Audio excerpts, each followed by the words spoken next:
Bom dia, irmãos. Paz do Senhor. Dá uma motivação para você. Você venceu a cama. Ela não venceu você hoje. Embora hoje estava dando muita vontade de ficar lá. Ou era só eu, irmão, que tinha vontade de ficar na cama hoje? Você não tinha? É, Você já é evoluído nesse aspecto. Amém? Lição número 4, nesta manhã. Antes da lição, cumprimenta aí o irmão que está atrás de você. Pergunta se ele está bem. Pergunta tudo certo com você no dia de hoje. E espere a resposta dele, não só pergunta e vira de volta não, tá? Amém. Irmãos, lição número 4, aflições da alma. Deixa eu só ver se eu acho aquele trequinho ali. Aqui, camuflado. Aflições da alma, o nosso comentarista essa manhã é o pastor Roberto de Castro. Se não me engano, ele ainda está em Curitiba. Nosso textuário para esta manhã está? Então está. Nosso textuário para essa manhã está lá em 2 Reis 4:33. Boa parte do que nós vamos estudar foi o que foi lido pelo irmão Jaime aqui na nossa leitura introdutória. O texto ele vai ter mais um complemento, se os irmãos viram ali a revista, é bem comprido hoje o nosso texto. E nós vamos estudar hoje uma história, hoje não é uma parábola, tá? Isso aqui aconteceu de verdade, tá? E estando na Bíblia, assim como tudo que está lá, você crê que é a palavra de Deus e é verdade, amém? Então, vamos recitar junto o nosso texto áureo, 2 Reis 4:33, vamos lá no 3, 1, 2, 3.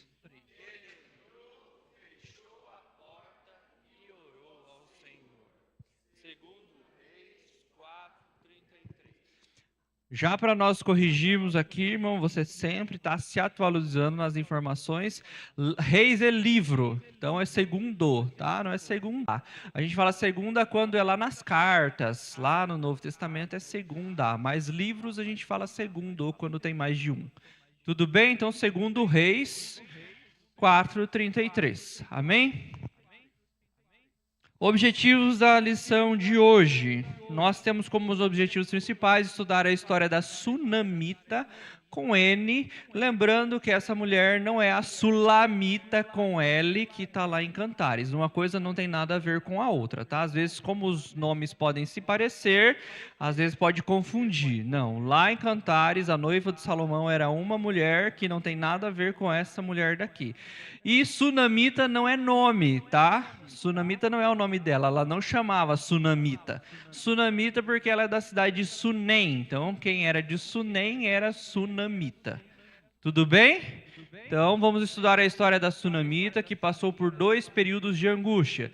Ser estéril e depois de conceber por ação divina, experimentou a morte súbita de seu filho. Então essas duas situações difíceis da vida dela são o que vão dar aí a base para a nossa aula de hoje. Perceber que nas horas difíceis temos que buscar em Deus a solução para os nossos problemas. A Sunamita fez isso indo ao encontro do homem de Deus. E a nossa prática de hoje você vai perceber, eu acho que você já viu isso, ninguém está imune ao sofrimento, irmão. Eu desconheço uma pessoa que nunca sofreu nada na sua vida. Não sei se você conhece alguém. Para mim, não existe alguém que nunca passou por nenhum tipo de sofrimento. Se formos para a Bíblia, nosso maior exemplo, que se chama Jesus, passou por um sofrimento terrível. Sendo ele ali na figura humana, ele experimentou tudo que o ser humano experimenta. Isso é um ponto muito importante quando você vai se relacionar com a pessoa de Jesus. Saber que ele entende aquilo que você sente, aquilo que você possa estar passando no momento. E a gente vai discorrer um pouquinho sobre isso mais para frente. O próprio Jesus passou por momentos de forte angústia. Como nós temos lidado com as nossas aflições? O tema da aula é aflições da alma. O nosso objetivo aqui, irmãos, não é uma aula voltada à psicologia, nem nada nesse sentido. Eu posso citar alguns fatos relacionados à psicologia, alguma coisa disso para te ajudar a ter base. Mas nós temos na igreja psicólogos formados que podem te ajudar caso a sua necessidade precise de um acompanhamento. E mais uma vez eu relembro aqui, irmãos, os profissionais existem para nos ajudar. Deus deu a sabedoria, o entendimento para médico, para psicólogo, psiquiatra, psicanalista, para realmente ajudar e servir. A única orientação que a gente dá é procure um profissional cristão que vai saber te orientar de acordo com princípios bíblicos. Mas todos esses profissionais, eles são essenciais. Vai chegar um momento, irmão, que às vezes você não quer, mas vai ter que tomar um remedinho. Infelizmente pode acontecer. Vai chegar um momento que às vezes você não quer, mas toda semana você vai ter que marcar um horário com alguém para conversar naquele horário com aquela pessoa. E é isso que vai te ajudar na sua recuperação. Nada disso substitui a ação de Deus na sua vida, que ela é essencial. Mas muitas vezes Deus vai usar o profissional para te ajudar no seu momento de dificuldade. Não tenha dúvidas disso. Amém? Tudo bem? Seguimos lá então. O texto bíblico inspirativo, então, 2 Reis 4, 15 a 37, está aí na sua revista.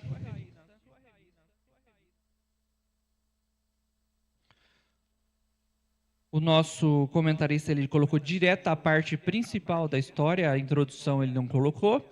Nós vamos fazer essa leitura compartilhada. Como o texto é bem comprido, nós vamos ler apenas a parte que o irmão Jaime não leu, que vai até... Deixa eu achar aqui, até o versículo 20.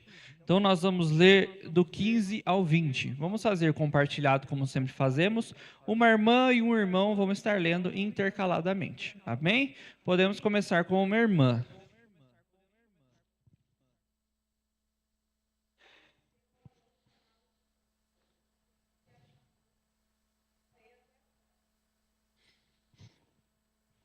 Irmão.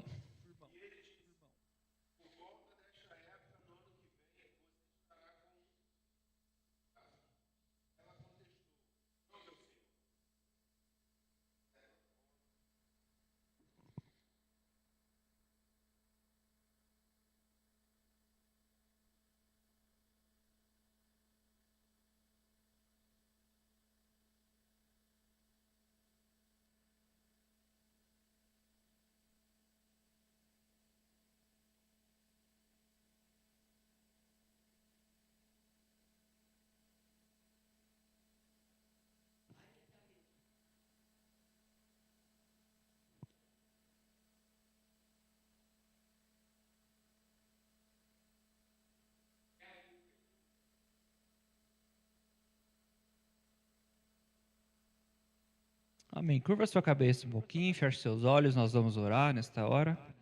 Pai querido, na tua presença nós estamos mais uma vez e precisamos, Senhor, do discernimento, da ajuda do teu Santo Espírito para compreendermos as verdades da tua palavra.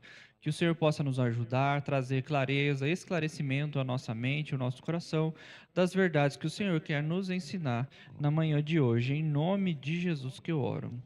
Amém. Muito bem. Quem aqui perguntou para o irmão se estava tudo bem? A hora que eu falei ali, você perguntou para o irmão se estava tudo bem? Sim? E ele respondeu? E o que ele respondeu? Que sim? E era verdade? Quando você pergunta, você chega, bom dia, numa loja, por exemplo. Chegou lá, bom dia, tudo bem? Você realmente quer saber se a pessoa está bem?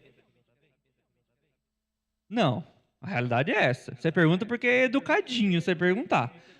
Porque se a pessoa começar a contar a vida dela pra você, você já começa a olhar pro teu relógio e falar, gente, por que eu fui perguntar isso aí, né? Então, hoje, o tudo bem acabou virando algo por educação. Porque nós, de verdade, sendo bem seres humanos, assim, ruinzinho que a gente não quer saber se a pessoa está bem ou não. A gente não quer ouvir os problemas de um desconhecido, principalmente. Uma coisa é você ouvir um amigo seu, que você tem relacionamento, ele está contando uma dificuldade para você. Mas o desconhecido que você nunca viu na sua vida, você não liga muito se ele está tão bem assim. Então, acaba que o nosso tudo bem virou uma pergunta automática, assim como uma resposta automática. Irmão Davi? Assim, se não falar que tá mal, né? Daí a pessoa já pensa, o cara só reclama, né? Aí a gente cai no ponto que o irmão Davi falou assim, tudo bem? Não. Você já acha que é grosseria, já começa por aí. Nossa, que grosso, olha o jeito que ele me respondeu, mas às vezes ele só foi sincero, não tá bem mesmo. Outra situação, né, que a gente vê, às vezes a gente tem que ter muito cuidado com a forma como a gente age, que a gente chega lá, vou dar um exemplo assim, que alguns passam, outros talvez não, mas é uma lógica para você entender. Você chega para o indivíduo deitado na cama do hospital e você pergunta para ele assim, e aí, tudo bem? É uma pergunta que não tem muito sentido para um cara que está internado. Não está certo? Sim, então é algo que passou a ser para nós mais como um tratamento ou uma obrigação de fazer uma pergunta, porque senão eu vou ser visto como mal educado, como não me importo com nada, do que realmente a necessidade ou o interesse de saber se as pessoas estão bem. O que eu quero chamar a sua atenção para essa questão neste momento é que isso muitas vezes precisa ser uma realidade na nossa vida. Você vê lá na área da saúde, os profissionais são orientados a não perguntar se as pessoas estão bem. Você faz o curso de capelania, você aprende lá que não é para você chegar no hospital e perguntar para a pessoa se ela está bem. É para você chegar e perguntar para ela o quê? Como você está se sentindo hoje? O médico, como eu posso te ajudar no dia de hoje? Essas são as perguntas que fazem mais sentido para aquela situação. E às vezes na nossa realidade é da mesma forma. Nós, tá tudo bem e realmente não tá. Eu perguntei se estava bem e eu nem queria ter perguntado. E no mundo cristão, no universo cristão, às vezes isso acaba gerando algumas dificuldades conosco nos nossos relacionamentos. Nem sempre as coisas vão bem. Vivemos tempos difíceis, lutas, dificuldades, angústias e tristezas profundas. Tempos difíceis não é uma exclusividade do ano 2025. Quem viveu antes de nós também passou por tempos difíceis e dificuldades. Talvez as dificuldades do ano 1950 não fossem as mesmas de agora.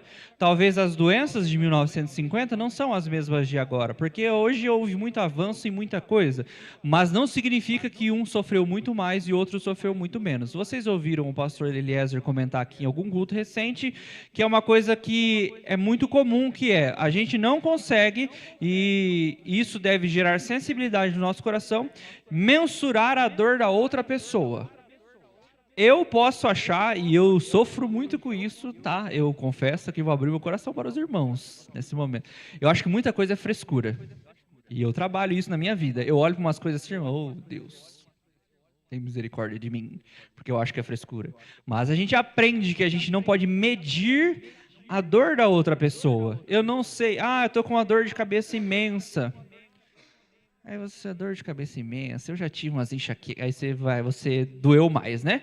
A minha enxaqueca é 10 vezes pior que isso aí, mas você não sabe o que a pessoa está sentindo. Isso a gente aplica em todas as áreas, desde doenças físicas até doenças emocionais. A pessoa está lá sofrendo, isso é frescura, Tiago falou, né? Não, a gente não sabe o que está se passando. Então, nos nossos dias, muitas doenças, e agora eu vou levar para o lado da alma, têm se tornado mais comuns, mais populares e atingido grande parte aí do povo de Deus. Mas então, do que se trata quando pensamos em aflições da alma? O que isso quer dizer? Nosso tema ali, aflições da alma. O nosso tema, ele traz o texto que fala da mulher que não tinha filho, teve filho e o filho morreu. Será que ela sofreu? Ela foi uma mulher muito aflita? Enquanto ela não tinha filho? E depois que o filho morreu? Nós vemos algumas reações nela ali, irmãos, que se trazer para a nossa realidade, quem sabe a gente não estaria agindo da forma como ela agiu.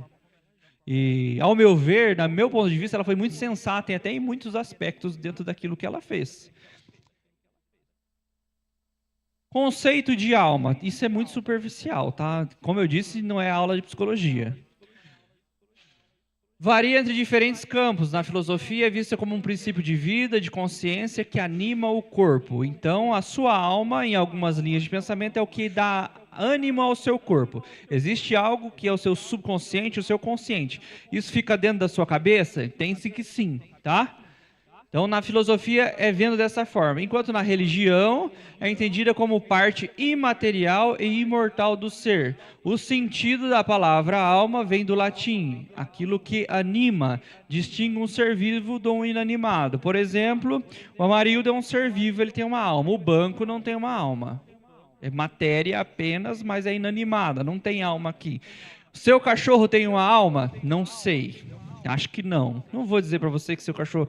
Acredito que não. Um espírito a gente tem certeza que ele não tem, tá?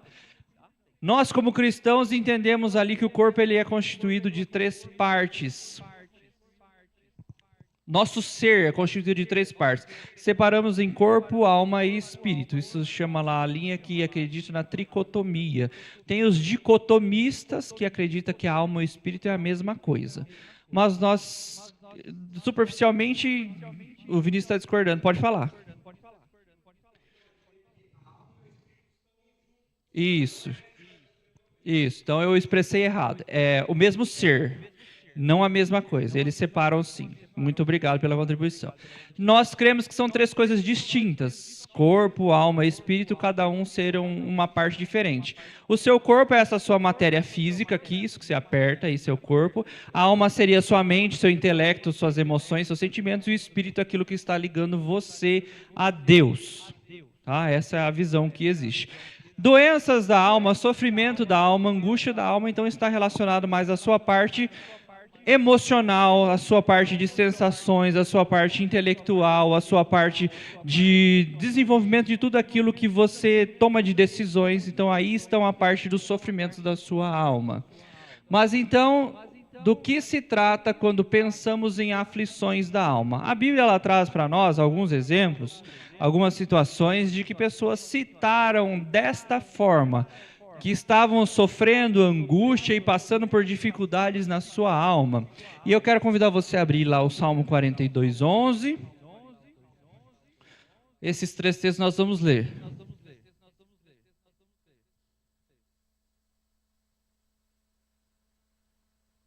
Salmo 42:11. Quem achou pode ler para nós, por favor. Mãe Ivone. Tá chegando aí o microfone.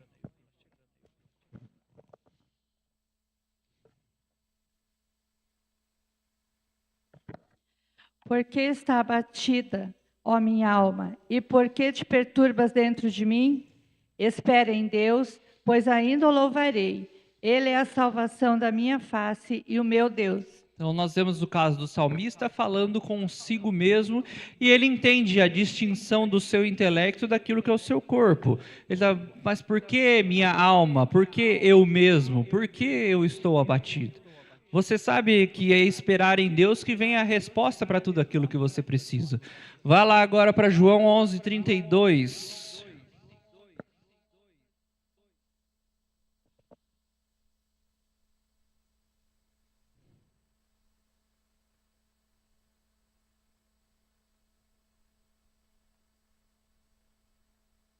Quem achou pode ler para nós, por favor.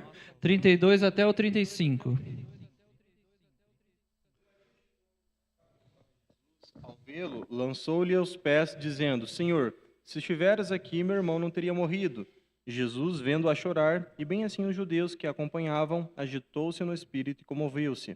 E perguntou, onde o sepultaste? Eles lhes perguntaram, Senhor, vem e vê. Jesus chorou. Então nós vemos uma reação emocional de Jesus aí nesse momento, referente à morte do Lázaro. Então ele se angustiou, agitou-se o seu espírito e chegando no local ele chorou. Por quê? Porque ele tinha o sentimento do luto. Não quer dizer que porque ele ia ressuscitar o Lázaro dali 10 minutos, que ele não sentiu a dor da morte do Lázaro. E isso é algo importante para a gente verificar na figura de Jesus. Ele não é um insensível às dores do ser humano. Ele entende muito bem aquilo que as pessoas estão passando. Mateus 26:38.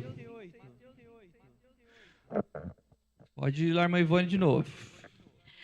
Então lhe disse, a minha alma está cheia de tristeza até a morte. Ficai aqui e velai comigo. E aí? A minha alma está cheia de tristeza até a morte. Será que isso era difícil, profundo, angustiante? O texto de Lucas vai falar nesse momento que no momento que Jesus estava ali tendo essa sensação, o seu suor tornou-se como gotas de sangue. Uma vez o médico fez um documentário relacionado a isso e ele falou, para chegar nesse nível de estresse emocional, para a pessoa suar uma gota de sangue, ele deve ter atingido um nível de sofrimento tão intenso e tão profundo, e aí a gente traz para o nosso lado, o lado espiritual, que nós entendemos que aquilo que ele estava assumindo naquele momento era o peso realmente do pecado da humanidade sendo colocado em cima dele. E Jesus sentiu isso. Não só no seu corpo físico, no momento da crucificação, mas também na sua alma, nas suas emoções. O ponto número 1 da nossa lição, o nosso comentarista ele vai para um outro texto, mas nós não vamos para o outro texto, nós vamos ficar nesse texto aí, da sunamita. Ele vai para o texto lá que Jesus cura a mulher do fluxo de sangue, a filha do Lázaro, mostrando também que essas pessoas passaram por momentos de sofrimento intenso e o encontro com Jesus foi o que mudou as suas vidas. Nós vamos permanecer nesse texto e a partir daqui tirar para nós as mesmas lições sobre conviver com os problemas da vida e os outros pontos que nós temos aí na sequência. Primeiro lugar, então, convivendo com os problemas da vida. A maneira como lidamos com as nossas dificuldades influenciará em muitos resultados que teremos. A sunamita já tinha vencido a fase da aceitação, mesmo assim ela mostra uma predisposição ao saber da sua situação. Ela se mostra ali de maneira... ela se admira daquilo que o profeta fala para ela quando ela diz que vai ter um filho. A gente entende que ela já estava conformada com a situação porque é perguntado para ela anteriormente assim.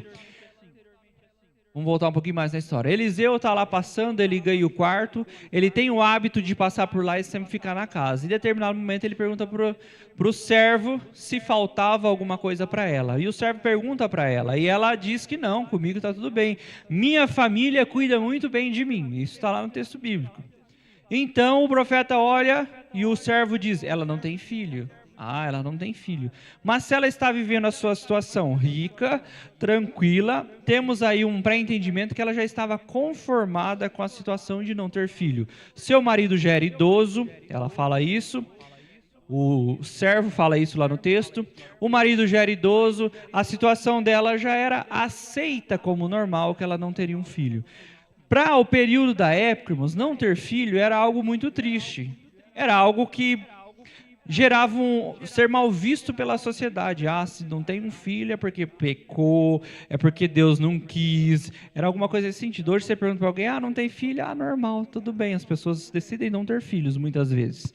Então, no caso lá, era mal visto pela situação, pela sociedade atual. Mas no contexto dela, quem sabe ela já tinha aceitado isso como normal. Não terei filho mesmo e é isso. Mesmo assim, ela continua seguindo a sua vida. E esse primeiro aspecto aqui, a maneira como nós lidamos com as nossas dificuldades, influencia muito nos resultados que teremos.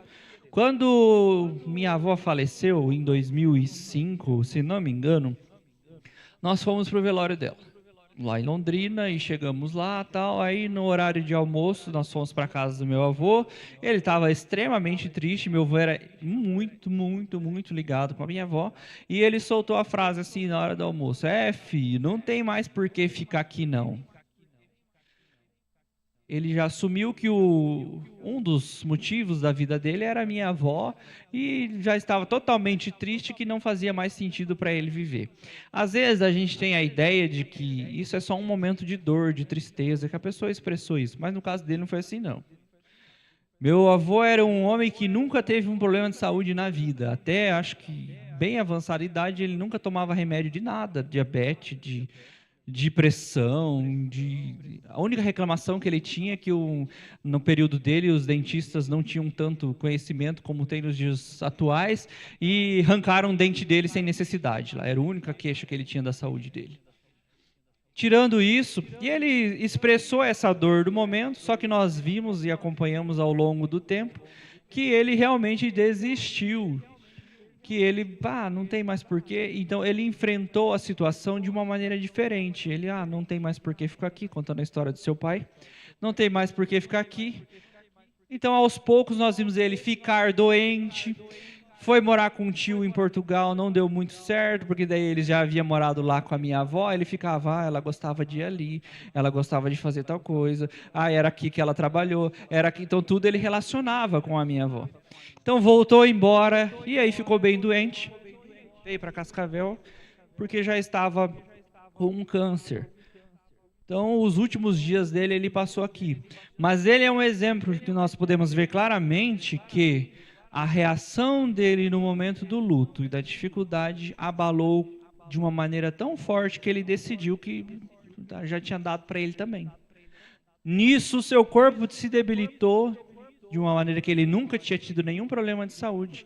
Seu corpo se debilitou, e aí a gente entende que problemas psicológicos, a maneira como você vive as suas emoções, podem sim afetar o seu corpo e desenvolver doenças em você. Você já deve ter ouvido falar das doenças psicossomáticas, é algo que está na sua mente, mas ela vai se refletir no seu corpo. E isso acontece de uma maneira muito profunda, que pode levar a pessoa a chegar ao estado de morrer, que foi o caso dele. Era salvo, só que simplesmente deu para ela, deu para mim também, vou junto. É o sonho de muito casal aí, né? Já ouvi de muita gente. A Luana fala isso para mim: se eu morrer, você tem que morrer junto. Então, e se eu morrer, ela tem que morrer junto também. Tem essa ideia de casal aí. Mas, voltando aqui, isso mostra que aquilo que está no seu intelecto, na sua mente, nas suas emoções, pode atingir de forma muito grande. E a maneira como você vai lidar com isso vai fazer muita diferença na sua vida e na superação que você precisa ter. O texto não mostra ela como uma mulher frustrada por não ter filhos, como eu comentei com os irmãos antes. Ela compreende quem é Eliseu e vê nele uma figura de autoridade espiritual, e por isso faz questão de dar a ele um tratamento especial. Se você olha o texto, o tempo todo Eliseu não é chamado de Eliseu, e Eliseu não é chamado de profeta. É chamado de quê? Homem de Deus. O tempo todo, vou até o homem de Deus, o homem de Deus veio, o homem de Deus, o quarto do homem de Deus, o homem de Deus. Será que Eliseu realmente tinha essa figura de destaque? A gente crê que sim, irmãos. Se você acompanha a história de Eliseu, com certeza você fala que ele era um homem de Deus. Tem um dos textos, a Roseli está falando que ela chama ele de santo homem de Deus, uma das passagens. E aí, ela entende o que Eliseu significa. E ao ver ele passando pela sua cidade, ela fala o que para o marido? Esse homem ali, tem que vir jantar em casa. Quem são as figuras que você traz para dentro da sua casa? Quem são as figuras com quem você compartilha as suas dificuldades e os seus problemas? São homens de Deus ou são homens do diabo? Sou bem sincero, irmão, tá? Não tem meio termo. Ele é meio de Deus? Você conheceu alguém meio de Deus, irmão? Como que seria uma pessoa meio de Deus? Está na igreja de Deus, foi para casa, não é. Foi para o trabalho, não é de Deus. Voltou, é de Deus de novo. Um santo homem de Deus. Ela identificou isso na pessoa do Eliseu. E isso ela trouxe para dentro do seu lar. Chega para o marido. A gente podia fazer um quartinho para esse homem de Deus que passa aqui sempre. Quando ele passar, ele tem aonde ficar. E ela não falou isso, mas a nossa casa vai ser abençoada. Você entende que isso é um reflexo? Mas você não precisa trazer um homem de Deus, uma mulher de Deus para dentro da sua casa. Sabe por quê? Por quê? Quem que tem que ser a pessoa de Deus na sua casa? Você mesmo é o homem de Deus e a mulher de Deus dentro do seu lar. E aí, tem sido? É um parênteses, não tem a ver com a aula. Você tem sido um homem de Deus no seu lar, na sua casa, no seu trabalho? Ela identifica isso no Eliseu e passa a dar a ele um tratamento especial. Receber uma bênção divina não nos torna imune dos problemas da vida. Quando Eliseu a abençoa, e disse que ela ia ter um filho, nasce o Superman, irmão? Foi o homem de Deus que profetizou o filho, então vai nascer uma criança imortal. Vai nascer uma criança que nunca vai acontecer nada com ela. Nós, às vezes, pensamos isso das coisas que Deus nos dá. Ah, Deus me deu um carro, não quer dizer que ele nunca vai quebrar. Ah, Deus me deu um filho, não quer dizer que ele não vai dar trabalho de vez em quando. Entender que problema faz parte da vida de todo mundo. Convivendo com os problemas da vida. E entender que a gente não fica, quando a gente se converte, aí é uma dificuldade que muitas igrejas pregam, fala que você não pode ter problema depois que você recebe Jesus. E nós sabemos que não é assim que funciona.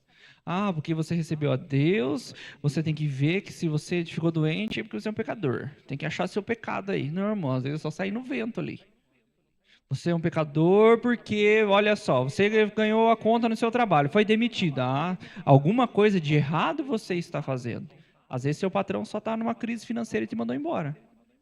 Mas ser uma pessoa de Deus vai saber, você vai saber lidar com os problemas da sua vida, sem entrar em crise, sem entrar em desespero e buscando as soluções que são necessárias para lidar com esses problemas.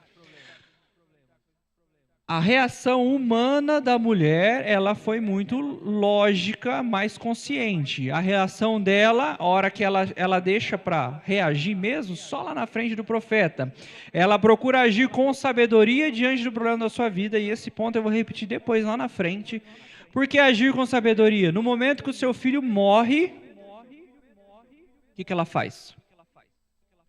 Grita, se escabela, entra em desespero, rola no chão, põe no Instagram, no Facebook, grita para as vizinhas. Não tinha Instagram, vamos dar um tempo, né? Vai lá na vizinha contar, porque olha aquele profeta, olha o que ele fez comigo, só me iludiu, me deu uma criança que eu nem queria, e agora, porque é assim que a gente faz depois, né? Eu nem queria, não pedi nada para ele, eu nem pedi para Deus me dar isso, e agora me deu e tirou de mim. Foi isso que ela fez? Ela chega no marido e fala o que pro marido? O que você está fazendo aí, homem? Sai daí, o moleque morreu lá, você não liga para tua família, é isso? Ela podia ter feito, irmãos? Podia. O filho dela morreu, podia ter feito. Mas ela preferiu escolher dizer o que para o marido? Não se preocupe, arruma um servo para mim, um jumentinho que eu vou precisar dar uma viajada ali. Não, mas não é dia de viajar. Não, mas fique tranquilo, vai dar tudo certo. Isso é paráfrase, tá, irmão? Não está escrito vai dar tudo certo lá. Fique tranquilo, não se preocupe. Ao servo do profeta, e aqui eu vou abrir um parênteses, eu tenho muita dificuldade com Geazi ou Geazi, depois do texto do Naamã, tá? Para mim ele era um homem não muito de Deus, tá? Mas ela chega diante dele, ele pergunta, oi, tá tudo bem com você e com seu filho? É legal que o texto coloca, tá tudo bem com você e com o seu filho? Tá tudo certo, ela responde para ele. E aí é a gente dizendo para as pessoas, tá tudo bem, não precisa se preocupar. Mas, diante do homem de Deus, a atitude é de humilhação. Quando você está triste, com um problema muito sério, você abraça o pé do pastor e chora assim?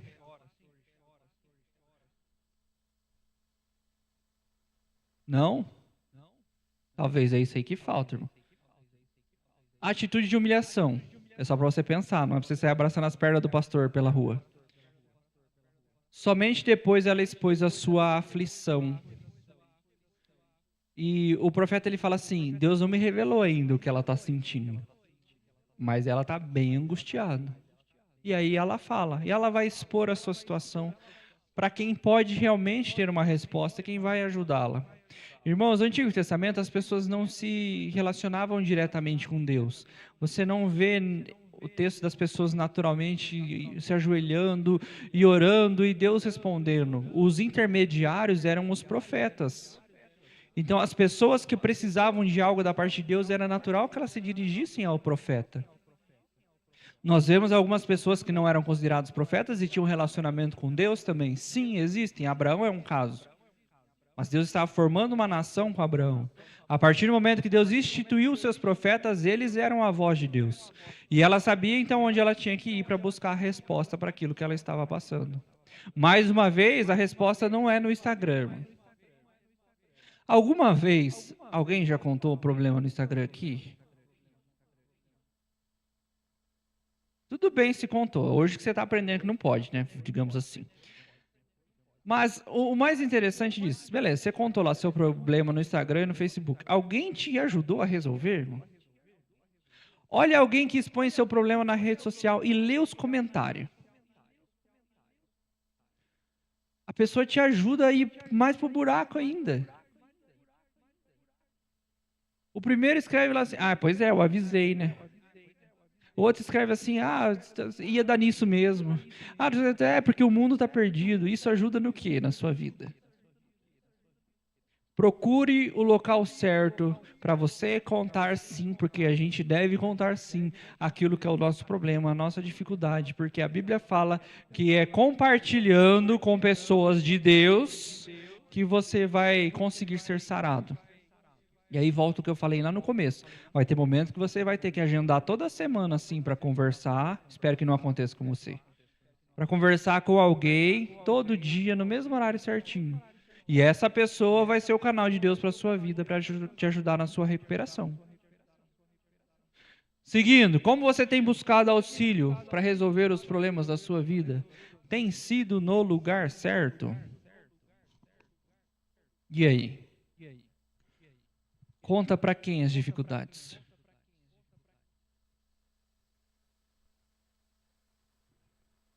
Filhos têm liberdade de conversar com vocês, que são pais? O seu filho, ele se sente à vontade de chegar na mãe e no pai e falar, mãe, estou com esse problema. E é complicado e é difícil, irmãos, porque muitas vezes, como os pais já são mais maduros, entendem as coisas da vida, a gente tende a achar mesmo que é umas bobeiras que a criança está passando, que o adolescente está passando, e não dá muita bola, não dá muita moral para o que está falando. Mas às vezes aquele é a dificuldade, o problema que ele está enfrentando. Então vocês, como pais, devem ser o porto seguro dos filhos de vocês, para que eles se sintam à vontade de trazer qualquer que seja o problema, a dificuldade, aquilo que ele está enfrentando na vida dele para vocês. E que, como homens e mulheres de Deus, vocês sejam sábios de trazer a resposta que eles precisam, de levá-los a buscar de Deus a resposta que é necessária para resolver a situação que eles estão passando. Por mais que a situação, a gente olhe com o nosso olhar, que já passou pelas situações, mas isso não vai ser nada. Mas ele tem que ter em você, a pessoa, o pai e a mãe. Hoje, crianças e adolescentes abrem a vida em rede social porque não confiam em pais, em primeiro lugar.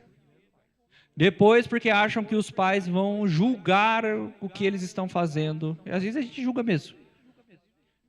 E não é para você não julgar, você tem que julgar, você tem que ver se aquilo que teu filho está fazendo está certo ou está errado. Mas o porto seguro dele, poder se apoiar, tem que ser o pai e a mãe. Tem que ser a família dele. E não qualquer outro desconhecido que ele ache aí no caminho. O acesso à tecnologia faz com que as pessoas se comuniquem de forma muito fácil com quem não deve. E isso é um problema hoje na sociedade. E aí não só para crianças, mas também com adultos. Pense para quem você tem levado os seus problemas e as suas dificuldades. Amém? Alguém quer dizer algo? Seguimos então. Convivendo com expectativas frustradas. A frustração da vida da sunamita não era por ter tido filho, era não ter tido filhos, lê direito. O que era algo muito triste para a cultura da época. Quando o homem de Deus disse que ela teria um filho, em vez de glorificar a Deus e se alegrar, veio a preocupação. Ela contestou, não, meu Senhor, não me ilude. Ela se preocupou por quê? Porque ela já teve uma frustração com isso anteriormente. Com certeza, por um longo período da sua vida, ela tentou ter filhos. Com certeza, por um longo período da sua vida, ela já quis muito isso. A gente, às vezes, relaciona lá com a história da Ana, por exemplo. A Ana queria muito ter filhos. E a situação da Ana ainda tinha uma outra que ficava jogando na cara dela que ela não tinha filho. E ela se angustiou muito com isso. Mas ela foi suplicar filhos aonde? No templo. No momento que ela teve a oportunidade de se curvar e se humilhar, foi lá. E é ali que Deus respondeu a oração dela. Mas quem nunca se frustrou aqui? Quem nunca vai se frustrar aqui? E a frustração, ela vem das pessoas que são próximas de nós. A gente não se frustra com o desconhecido. O desconhecido, ele é desconhecido. Nós nos frustramos com as pessoas à nossa volta. Ela poderia estar frustrada com ela mesma porque ela não gerou um filho. Na cultura da época, o problema de não gerar filho era só da mulher. Não havia o conhecimento que o homem poderia interferir nisso. Mas ela aprendeu a lidar com essa situação na vida dela de não gerar filhos. E então ela vive a preocupação, mesmo sabendo que ele era homem de Deus, era ele que estava falando, ela não deixou de ser humano e de demonstrar que isso gerou preocupação nela, a ponto dela se iludir de, será que... não fala para mim isso não, se não for acontecer de verdade, eu não quero me iludir, essa já é uma situação superada, eu não quero me iludir de novo e sofrer tudo de novo com isso. Mas o profeta disse para ela que isso ia acontecer e 1 ano depois ela estava grávida. Lidar com as expectativas frustradas é algo que nós devemos aprender, porque ninguém gosta de ouvir não. Você gosta que digam não para você? Eu queria tal coisa. Não. Aí o que você faz no mercado? Deita no chão e esperneia. Agora não mais, né? Mas já pode ter feito em algum momento da vida. E aí, o que o filho faz? Pai...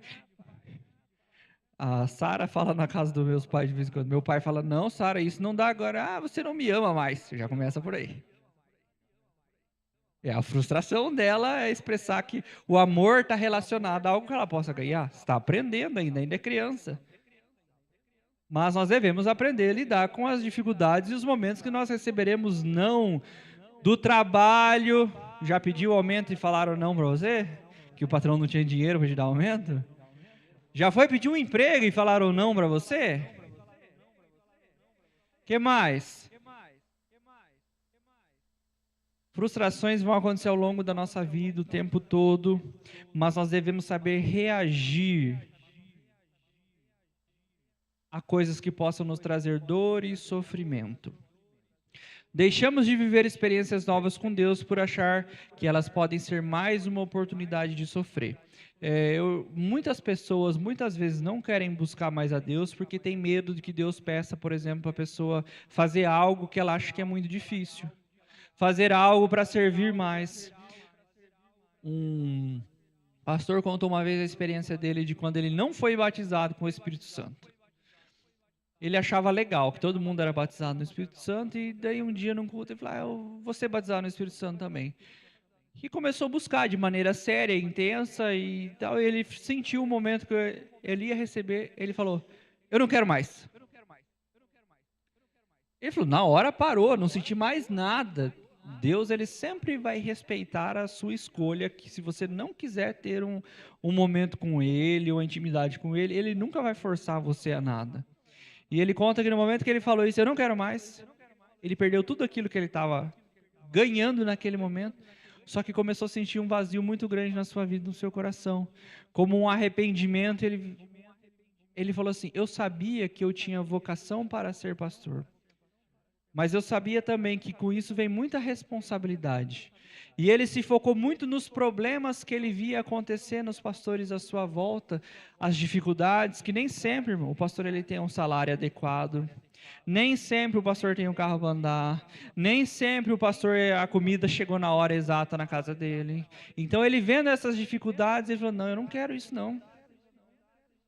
E nisso ele impediu a ação do Espírito Santo na sua vida. Não quis viver algo sobrenatural de Deus para ele por medo. Irmãos, pastores passam muitas dificuldades, obreiros passam muitas dificuldades, mas Deus nunca desampara nenhum deles. Isso acontece com todo mundo. Não é porque hoje você vê um pastor que ele, nossa, o pastor tem um bom salário, ele tem um carro, ele mora na casa dele lá, que sempre foi assim. E isso não é a exceção, isso é a regra. Hoje é muito comum a gente ver os pastores de internet que são bem de vida, mas eles ainda não são maioria dos pastores sérios que trabalham na obra do Senhor. E as dificuldades, ela vem, muitas pessoas deixam, então, as expectativas se frustrarem. Muitos deixam de viver algo especial de Deus para a sua vida, por medo da frustração que podem sofrer. Não aprendemos a descansar e a confiar em Deus naquilo que Deus tem para as nossas vidas.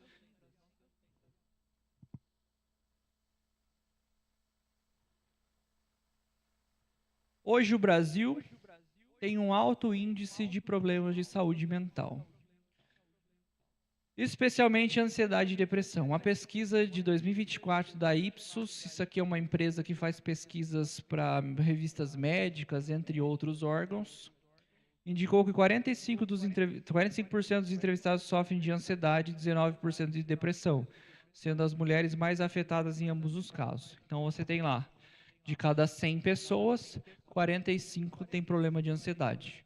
De cada 100 pessoas, pode estar nessas 45, 19 tem problemas de depressão. O que isso nos mostra? O que é a ansiedade? Bem assim, de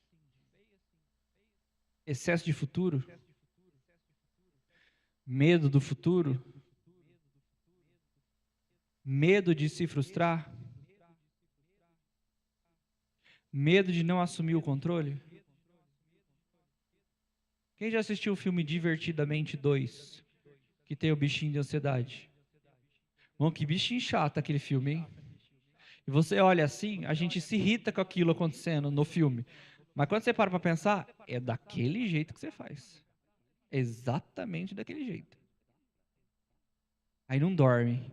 Aí na hora de dormir, tá lá sonhando com o que não devia estar sonhando, porque tá com a cabeça não parou. E a ansiedade é considerada doença, irmão. Jesus já dizia: não andeis ansiosos por coisa alguma. É tão facinho Jesus falando: não andeis ansiosos. Ah, que bom, agora eu não sou mais ansioso. Não é assim que acontece. Irmão Marilton. Graças a Deus, professor, irmãos, bom dia. O problema, uma das coisas que aumentou e muito, que explodiu a ansiedade muito, pelo menos que eu vejo, é que houve uma glamorização da ansiedade. Na sociedade atual, a gente perdeu o direito de não estar preocupado.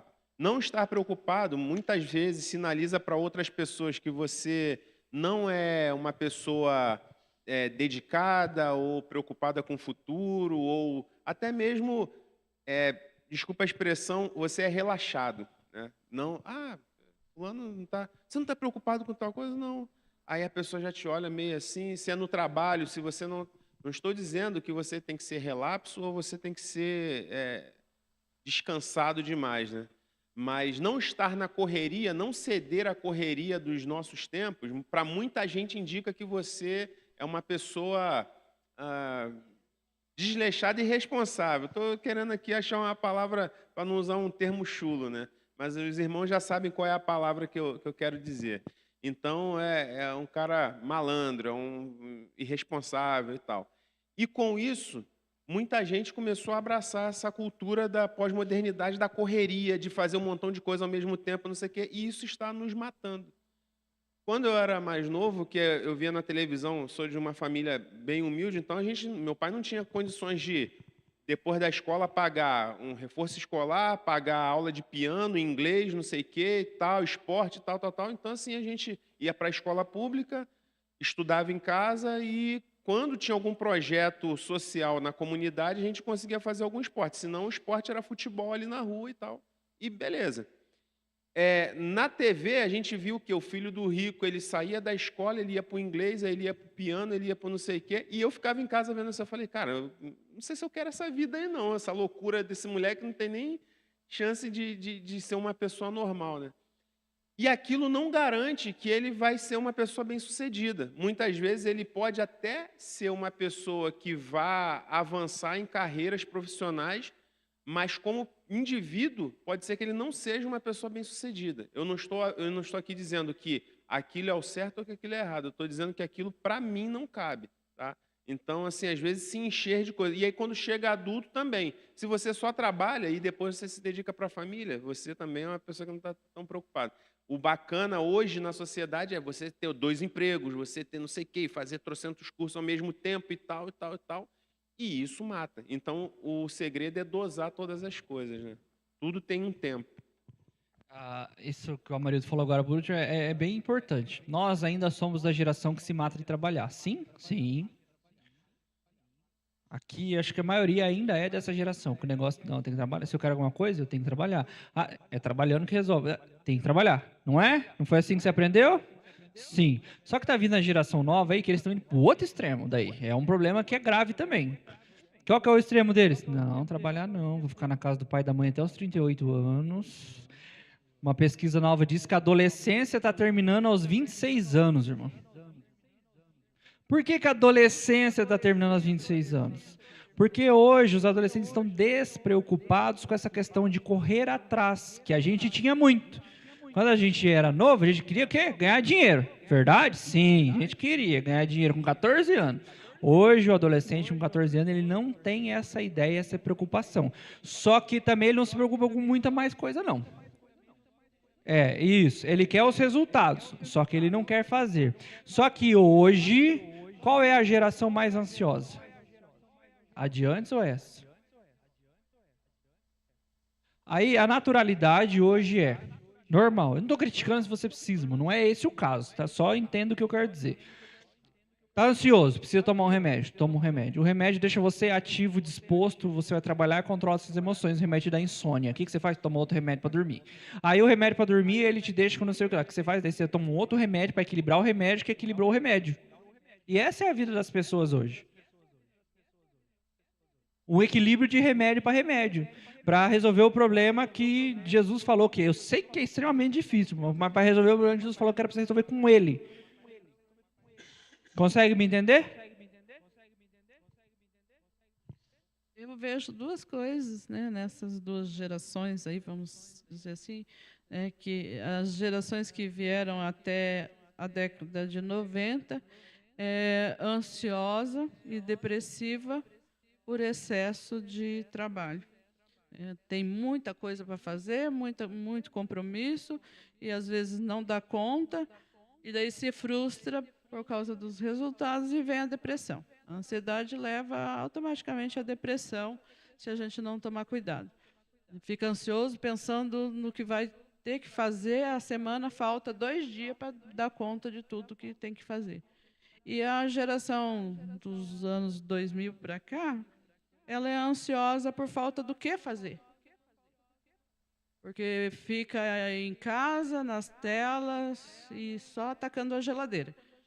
Desconta a ansiedade lá na geladeira. E quer gastar, e quer dinheiro, quer mostrar resultado, e ela fica ansiosa porque ela não consegue, e leva à depressão, porque a frustração leva à depressão. E nós educamos errado essa geração. A culpa é nossa. Por que os nossos filhos, os nossos netos são folgados? Porque nós não demos serviço para eles. A irmã Roseli que falou, irmão. Tá. Gente, se você olhar, as duas coisas focavam na mesma coisa, que é, nós, eu quero um carro. O que eu faço para ter meu carro? Trabalho. Não é o suficiente. O que eu faço? Trabalho mais. Aí eu me matei de trabalhar. Chegou no final do ano, eu não comprei meu carro. O que eu fico? Frustrado, ansioso, porque eu me mato de trabalhar e eu não chego onde eu quero chegar. Ponto. Pega a geração atual, eles viram o carro lá na rede social. O que eu quero? Eu quero um carro. O que eu faço para ter o carro? Peço para minha mãe. E se minha mãe não me der, ela não me ama e ela é ruim. Ou vou fazer dancinha, que é o comum hoje, fazer dancinha no TikTok, não há esforço nisso. E daí todo mundo vai me achar incrível, lindo, maravilhoso. Ou vão me achar ridículo demais, mas vão achar legal e vai dar view igual. Só que quando os resultados não acontecem da maneira como a gente espera, como eles esperam também, aí vem a ansiedade e a depressão. E aí, 2019, o Brasil estava no top 1 de pessoas com ansiedade.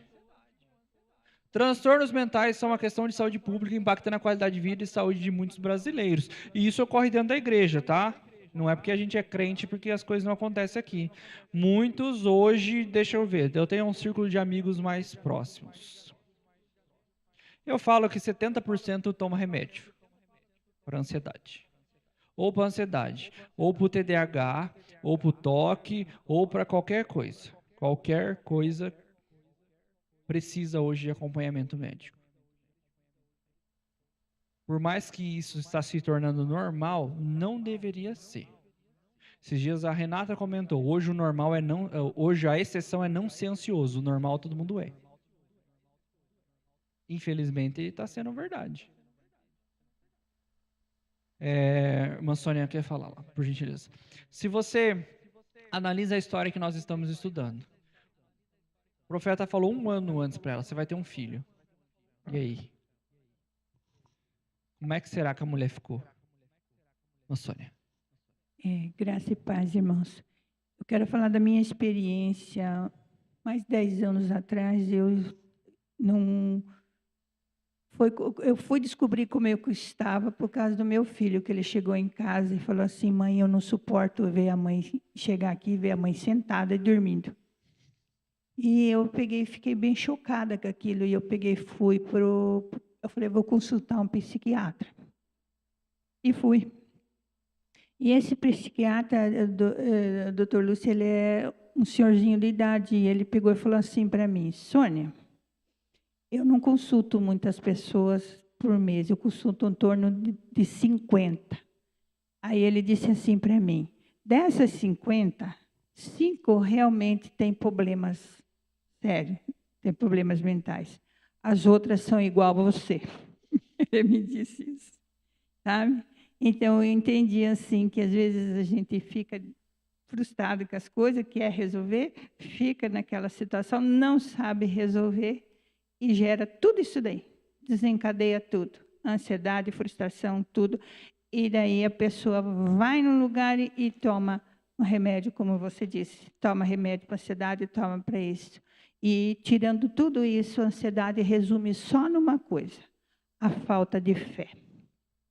A falta de esperar em Deus e a falta de crer que a solução está em Deus. Amém. Como Jesus disse, mais uma vez, lançando sobre ele a ansiedade, porque é ele que cuidará de todas as coisas.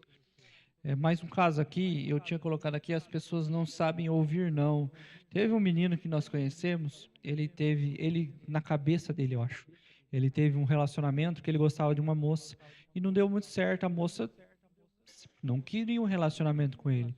A partir daí, ele entrou numa crise profunda, de depressão e desenvolveu uma esquizofrenia.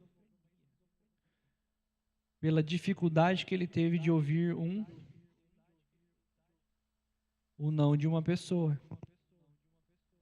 Era uma paixão tão profunda, no caso dele, que ele não soube lidar com a situação. E a partir daí ele desenvolveu um problema. E isso tem acontecido muito na nossa sociedade hoje. A dificuldade de ter limites, de ouvir não, de saber lidar com as situações do mundo, tem trazido os problemas psicológicos para jovens, adolescentes e adultos nos dias de hoje. Mais uma vez eu quero te lembrar disso aqui. O que ela fez? Agiu com sabedoria. Na sua casa, com quem não era exatamente com quem ela deveria se abrir, mas no momento certo, ela expõe a sua dor e a sua dificuldade. Como você tem agido diante das decepções? Com fé, chamando o socorro de Deus? E ainda, às vezes a gente, eu tenho que falar a verdade, né? Eu não estou sendo sincera se eu disser que está tudo bem quando não está. Mas a gente tem que saber para quem e quando falar. volta lá no ponto do começo. Assim como eu disse que você não quer ouvir um desconhecido contando os problemas dele para você, porque você perguntou por educação se estava tudo bem, você, na hora de contar o seu problema, vai buscar a pessoa certa. Você também não vai contar o seu problema para o desconhecido. É a mesma situação. Que adianta eu falar para o servo, se o servo não vai me ajudar, não vai resolver? Que adianta eu falar para o meu marido? Se você olhar bem o marido na história ali, ele é meio que um secundário. Quem é a protagonista é a mulher, ela que tem as ideias boas. Não é verdade? Então o que eu adianto? Eu vou lá falar pro meu marido, dele vai falar, complicado, né? A pessoa que buscou ali era a mulher, não era o cara. Então não adianta ela teve consciência de por que eu vou lá preocupar ele, que ele está lá trabalhando, eu vou tentar resolver a situação, porque eu sei aonde que é que vai para resolver a situação. E foi o que ela fez. E nós temos ido aonde? Diante da situação desesperadora, não teve dúvida, foi procurar o homem de Deus. Colocou o filho morto aonde? Sem alarmar o esposo, foi ao encontro de uma resposta e de uma solução. O profeta até mandou lá o Geazi, vai ver o que está acontecendo. E ela falou o quê? Tá tudo bem, mesmo que não estava. Conhecemos a história, o profeta vai, e depois da intervenção do Geazi lá, que foi inoperante, por quê? Porque o profeta fala assim para ele, ó, faz assim, já se adianta lá, pega o bordão, põe em cima do menino e vê o que acontece lá. E não aconteceu nada, porque não ia acontecer nada. A súplica da mulher mostra aquilo que era necessário, o milagre completo. Ela já tinha vivido o milagre, que era o de ter o filho. O completo agora é passar o restante da vida com ele. Ao chegar na casa, Eliseu faz o quê? Foi onde estava o corpo. Primeira coisa que o Eliseu faz. E aí, isso aqui é um termômetro, irmãos, para você. Quando você tiver uma dificuldade para compartilhar com alguém, veja se a pessoa é dessas daqui. O pastor tem que orar? Não muito, médio, mais ou menos. Os irmãos obreiros da igreja devem orar? Estou falando quando você vai buscar auxílios, tá? Todo mundo deve orar, essa é a regra. Mas quando você vai buscar auxílio de alguém, você busca quem? Quem seria mais confiável para você? Uma pessoa de muita oração ou uma pessoa de zero oração? Quem você acha que traria mais resultados para você e para sua súplica? Uma pessoa que ora muito e tem muita intimidade com Deus, como diz, tem moral com Deus lá no céu? Ou a pessoa que ora para comer, ou ora só no domingo à noite? Qual deles você buscaria auxílio?